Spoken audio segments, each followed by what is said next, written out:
Assalamualaikum warahmatullahi wabarakatuh. Izin memperkenalkan diri, nama Clarissa Almasyarafina.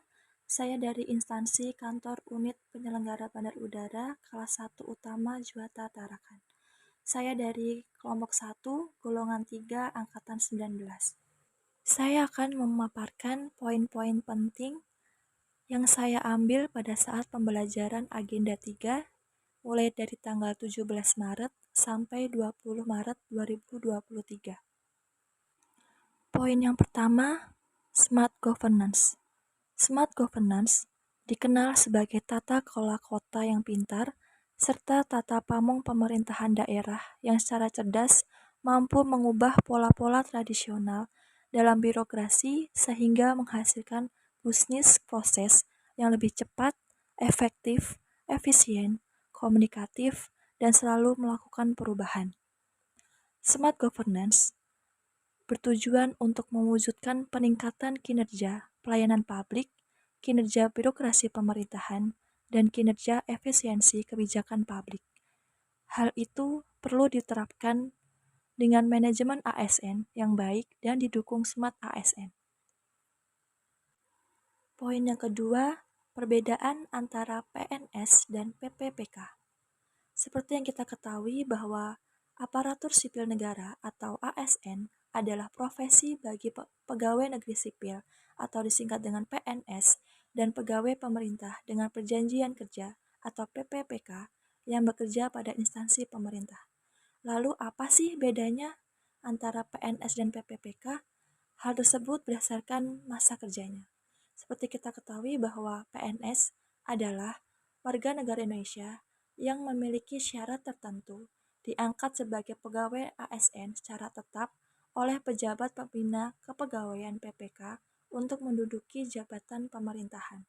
Sedangkan pengertian dari PPPK adalah warga negara Indonesia yang memenuhi syarat tertentu yang diangkat berdasarkan perjanjian kerja untuk jangka waktu tertentu dalam rangka melaksanakan tugas pemerintahan. Dari kedua penjelasan tersebut dijelaskan bahwa masa kerja PNS adalah seumur hidup, sedangkan PPPK tergantung kebutuhan pemerintah. Poin yang ketiga mengenai sistem merit. Sistem merit merupakan kebijakan manajemen aparatur sipil negara (ASN) yang berdasarkan pada kualifikasi, kompetensi, dan kinerja. Kualifikasi bisa didapatkan dari tingkat pendidikan formal, lalu kompetensi bisa didapatkan dari mengikuti latsar, dan kinerja bisa didapatkan pada saat kita mendapatkan suatu pekerjaan.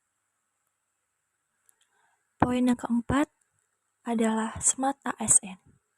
Smart ASN merupakan suatu perwujudan dari visi Presiden dalam pembangunan sumber daya manusia dengan percepatan peningkatan kualitas sumber daya manusia aparatur.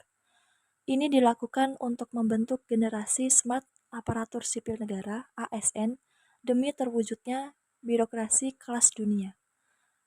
Smart ASN harus memiliki 8 karakteristik, antara lain yang pertama, integritas, yang kedua, nasionalisme, yang ketiga, profesionalisme, yang keempat, wawasan global, yang kelima, menguasai IT dan bahasa asing, yang keenam, bersikap ramah, yang ketujuh, memiliki kemampuan kerjasama, dan yang terakhir, memiliki jiwa entrepreneurship.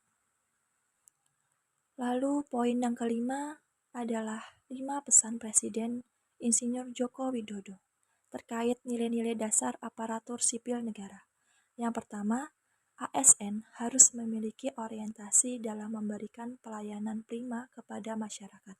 Yang kedua, ASN harus terus meningkatkan kapasitas dan kompetensi serta kemampuan beradaptasi terhadap perubahan di tengah era disrupsi teknologi. Lalu yang ketiga, ASN untuk terus bekerja sama dan menghindari adanya ego sektoral. Yang keempat, otoritas dan sumber daya yang dimiliki ASN harus digunakan secara akuntabel dengan loyalitas tinggi kepada pemerintah, bangsa, dan negara, serta menjaga kehidupan bermasyarakat. Yang kelima, ASN juga harus meningkatkan kemampuan kolaborasi baik lintas sektor maupun lintas disiplin. Dapat disimpulkan bahwa ASN harus beradaptasi terhadap perubahan. Itulah beberapa poin penting yang saya dapat ambil pada saat pembelajaran Agenda 3. Sekian pemaparan dari saya, kurang lebihnya mohon maaf. Wassalamualaikum warahmatullahi wabarakatuh.